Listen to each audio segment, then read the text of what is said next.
Copy the diagram and complete each shape to be symmetric about the mirror line. ஓகேவா, நமக்கு இந்த டயக்ராமை வந்து copy பண்ணிட்டு நமக்கு மிரர் லைன் கொடுத்துருக்காங்க. இதுதான் mirror line. Mirror line is nothing but அந்த லைன் ஆஃப் சிமெட்ரி தான். இந்த டயக்ராமை போயிட்டு நீங்க மிரர்ல வச்சு பார்த்தீங்க அப்படின்னா நமக்கு என்ன ரெஃப்ளெக்ட் ஆகும் அப்படின்றதான் கேட்குறாங்க.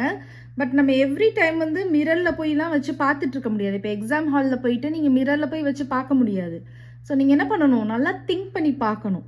இதை வந்து இப்படி ஃபோல்ட் பண்ணால் என்ன ஆகும், வேர்ட்டிக்கலாக ஃபோல்ட் பண்ணால் எப்படி கிடைக்கும், ஹரிசான்டலாக ஃபோல்ட் பண்ணால் எப்படி கிடைக்கும் அப்படின்றத நீங்கள் தான் கொஞ்சம் லாஜிக்கலாக திங்க் பண்ணணும். ஓகேவா? ஸோ இது வந்து மிரர் லைன் அப்படின்னு சொல்லியிருக்காங்க. மிரர் லைன் அப்படின்றது நமக்கு என்னது, லைன் ஆஃப் சிமெட்ரியை தான் சொல்கிறாங்க. ஓகேவா? டயகனலாக இங்கே வந்து வச்சுருக்காங்க, பிளேஸ் பண்ணியிருக்காங்க. பிளேஸ் பண்ணுறப்ப நமக்கு ஒரு இமேஜ் கிடைக்கும், ஒரு ரெஃப்ளெக்டட் இமேஜ் கிடைக்கும், ஒரு மிரர் இமேஜ் கிடைக்கும். அதுதான் நம்ம இங்கே வந்து ட்ரா பண்ணணும். அண்டர்ஸ்டாண்ட் ஆகுதா?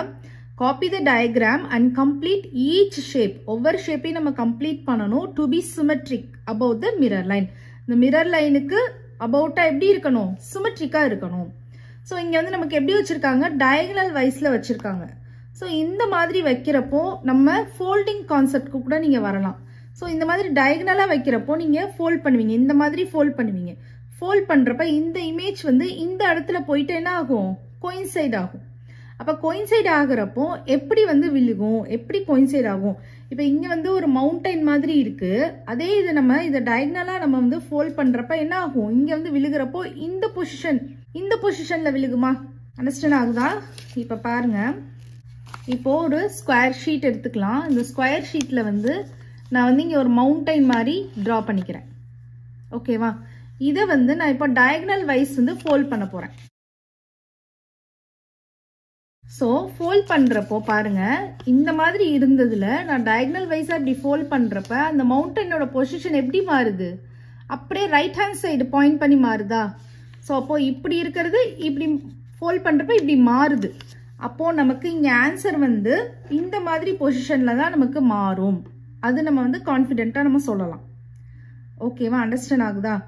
இப்போ இதில் நீங்கள் எப்படி ட்ரா பண்ணலாம், இப்போது இங்கேருந்து நீங்கள் ஸ்டார்ட் பண்ணுங்கள். ஓகேவா? ஏன்னா இங்கே எப்படியே ஃபோல்ட் பண்ணுறப்ப இங்கேருந்து நீங்கள் ஸ்டார்ட் பண்ணுங்கள். இங்கேருந்து ஸ்டார்ட் பண்ணுறப்ப இங்கே நமக்கு 2 ஸ்கொயர்ஸ் கம்ப்ளீட் ஆகுது. அதே மாதிரி இங்கே நீங்கள் 2 ஸ்கொயர் கம்ப்ளீட் பண்ணிக்கோங்க.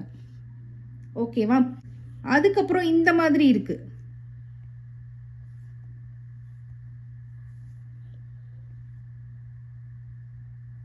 இந்த மாதிரி விழுகுமா? கரெக்டா? ஃபர்ஸ்ட் இந்த இது விழுகுது. அதுக்கடுத்து இந்த இது இங்கே விழுகும். கரெக்டாக? அப்போ இந்த லைன் நான் இங்கே ட்ரா பண்ணியிருக்கேன். அதுக்கடுத்து இந்த லைன் நான் ட்ரா பண்ணுவேன்.